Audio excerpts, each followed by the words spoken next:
Welcome back. The future of medicine is astounding, perhaps no device more so than the LVAD. Here's Dr. Brian Bethea with Tenet, Florida to tell you all about it. Dr. Bethea, good to have you back on the show. Been a while. I know. Thanks for having me. Oh, Glad to be back. It's our pleasure, and you brought props too, which is we did. I thought I'd try to up scoreboard myself from the last time I was on. You did scoreboard. Yeah. Well done. All right, so this is the LVAD. Is that what we're looking at? Yeah, this is an LVAD. So LVAD stands for left ventricular assist device, and what that really is an artificial heart pump. And left means left side of the heart, and so it's really nice because it takes patients who are in end-stage heart failure and instantly restores them back to normal activities. End-stage heart failure. So explain to me what that means. So that's somebody who really has, there's a lot of different causes of end-stage heart failure, but essentially what happens is the heart becomes weak and it can't adequately pump blood to the body. Some of the more common symptoms are excessive fatigue, shortness of breath. Oftentimes you'll hear patients tell you that they just can't get out of the lazy boy, or spouses or loved ones will be frustrated because they don't have the same energy level that they used to. Those are some of the more, kind of overt signs of end-stage heart failure. So, how does it work? It's obviously it's a surgical process, I'm guessing, or it is. It's a surgical process, and so what happens here is this is the actual motor itself, okay, and it's magnetically levitated, no touching parts, and it's got a motor that spins on the inside, and we titrate how fast to turn up with RPMs, just like on your car. Okay, the more RPMs, the faster it spins, and what we do is we actually take this piece here, and this is what we call the inflow cannula, okay? So it would hook up to this part right here, and we actually put this into the apex of the heart, okay? So blood comes through here, then it gets sucked into the motor, and then from the motor, it actually goes out through this part, which we call the outflow graft, okay? So you got into the motor and then out to the motor, okay? How much of this is inside of you? Everything is inside of you, and we sew this to the ascending How aorta. does it fit? It's, we make a little pocket for it, and but this part comes outside. This is what's connected to the batteries, and we call that the controller and the batteries, and we call that the drive line. Okay. This is, believe it or not, this is a second generation device. The first generation device was fit in both my hands. As you can see, this one fits in one hand, and then the next generation, the third generation devices are actually about the size of a golf ball. Incredible. Yeah. And this is this kind of like a last resort, like before, I don't know, a heart transplant or something? Like when does someone really need to do this? That's a great question. So in general, the reasons why LVADs came about was because there just simply aren't enough heart transplant organs available for all the patients that need it. And so this is sort of a temporizing measure that we can pull off the shelf for somebody who needs a heart transplant but can't afford to wait for one. And we can save them. The other patient population we put this in are what we call destination therapy patients, and those are patients who will never be eligible for transplant. And there's a lot of different reasons that you wouldn't be eligible. Here in South Florida, probably the most common reason is that you're over the age of 70. Most transplant centers won't transplant patients over the age of 70, and so this gives those patients a real opportunity to live a very healthy life. That's what I was going to ask you. So what does this do for life expectancy? How much longer do you get? It puts you, so we call it NYHA class 4, okay? That's the end of heart failure. And when you put this device in, almost all patients go back to either 1 or 2, which means they're not having symptoms at rest anymore. They're out doing normal activities, and they're walking around the mall. They're going to see, grandchildren's games and recitals, and they can travel. They can go on planes. They can go on cruises.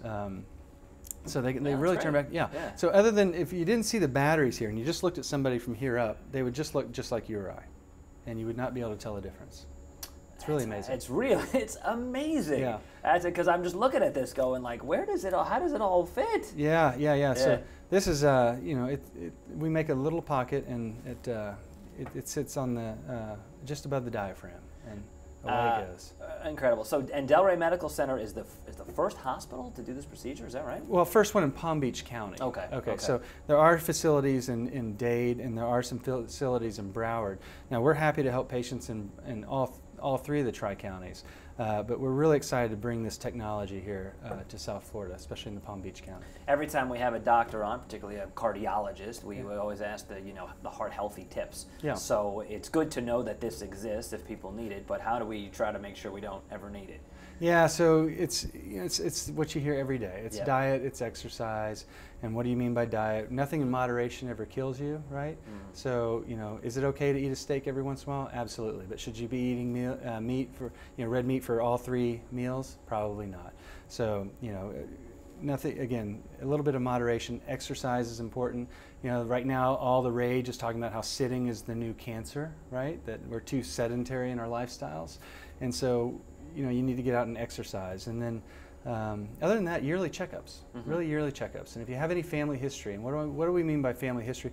We mean anybody who's had a heart attack or any type of cardiac event younger than the age of 60, you really need to get in and see a doctor early. And that's what, like an echo, EKG, whatever they... Yeah, they'll start usually with an EKG and blood work. Right. And a physical exam. And if anything tips them off or is worrisome in that situation, then they'll move on to something more diagnostic. Maybe a stress test, maybe an echo, something along those lines. What do you think the future is of cardiac medicine? This is like, this is a robot. This is incredible. Yeah, so I work with a lot of future technologies, and this is one of the ones that I'm really excited about. And I really think in 10 years from now, so let's say 2025, that ventricular assist devices, because they're going to give me options for both the left and the right side of the heart, are going to replace heart transplant, except for a minority of patients. It's just too convenient to be able to work a patient up, pull it off the shelf, and watch them walk out of the hospital. Amazing. Yeah. So is there no right ventricular one right now? There's not one that's designated right now.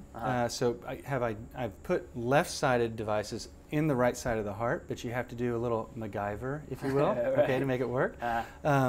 But there is, not the next generation, but I've seen it with the next generation is built for the right side of the heart. And that one is actually, it's even smaller than a golf ball. It's really going to be incredible. And the holy grail of what we're really looking for, and that we keep complaining to the companies about, is to make this fully implantable, so nothing comes outside of the patient. And there is a technology out there called teletricity. And what teletricity is so we would implant this in the entire device within the patient, and then at night they would put a little pad on their skin, and it would charge their batteries transcutaneously. And I think when we get that, then heart transplant will be for a very small indication. Wow, that's incredible. That's inspiring. And I can see, you know, you've been practicing medicine for years and years, but I can see how genuinely excited you are about this. Very excited. Yeah, very excited. That's amazing. All right, so as we say goodbye, if anyone has any questions, if they want to reach you, how can they best do that? Well, they just need to contact Delray Medical Center. They can go to Tenet's website. We have a designated website for the left ventricular assist device, or the LVAD. They can call my office anytime. And what's the number? The number is 561-638-9140. All right, Dr. Bethea, one of our favorite guests. Good to see you. It's always good to see you. You got Thanks it. so much. All right.